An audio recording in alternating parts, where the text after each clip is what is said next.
اپنے شوہروں کے ساتھ کیا رویہ اختیار کیا تھا.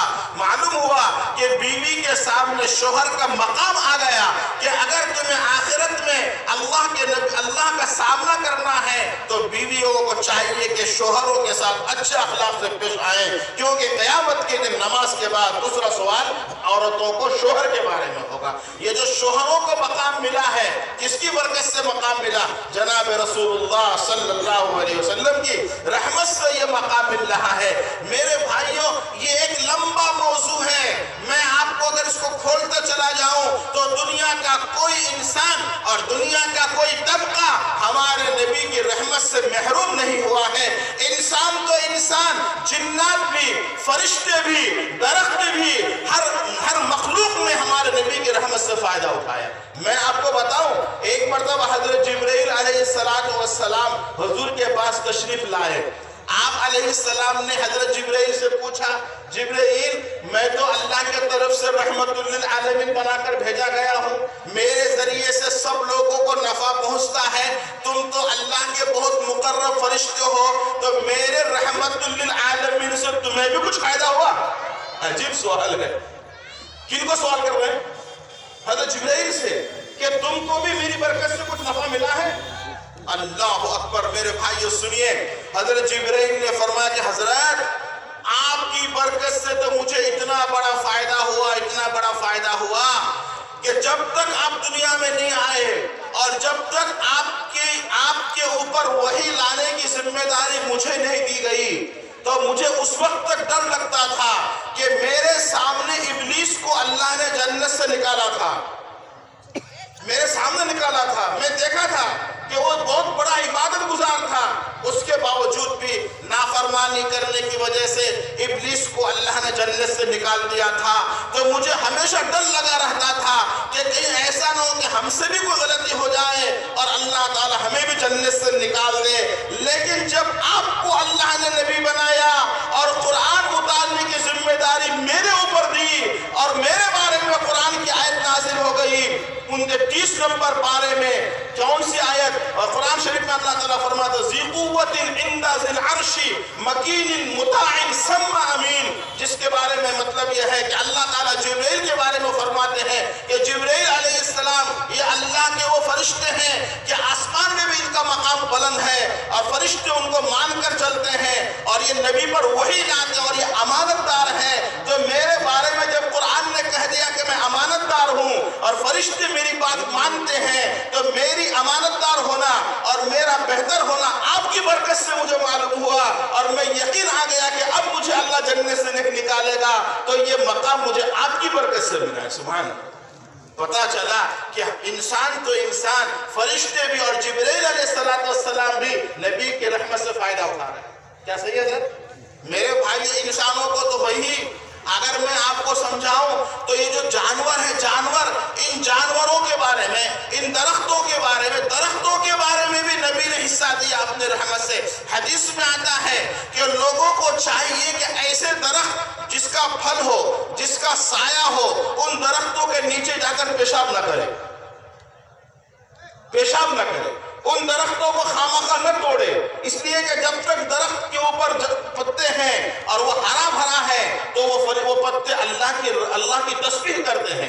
اور وہ درخت جس پہ سایہ ہوتا ہے، وہ سایہ دار درخت کے نیچے جا کر کوئی پیشاب مت کرو، کوئی پیخانہ مت کرو، تاکہ وہ سایہ وہاں پر خراب نہ ہو جائے اور لوگوں کو تکلیف نہ ہو.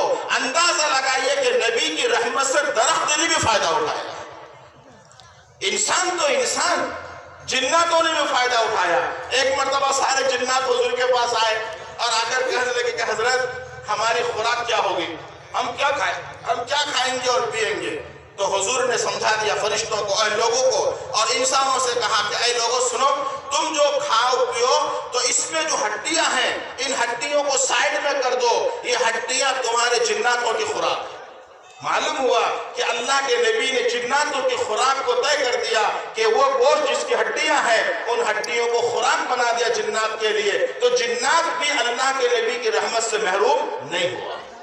علماء کو دیکھ لیجئے، علماء کو تو نبی کی رحمت سے اتنا بڑا بڑا مقام ملا ہے، اتنا بڑا بڑا مقام ملا ہے۔ ایک حدیث میں آتا ہے فقیہ واحد اشد علی الشیطان من الف عابدی، ایک سمجھدار عالم، ایک بہترین عالم جو ماہر فن ہو، ایک عالم اگر 1000 عبادت گزار بندے ہو، جو عالم نہیں ہوگا اللہ کی نگاہ میں 1000 عبادت کرنے والے عابد سے ایک عالم دین بہتر ہے۔ یہ جو عالم کو یہ مقام ملا ہے کس کی رحمت سے ملا؟ جناب رسول اللہ صلی اللہ علیہ وسلم کی برکت سے ملا۔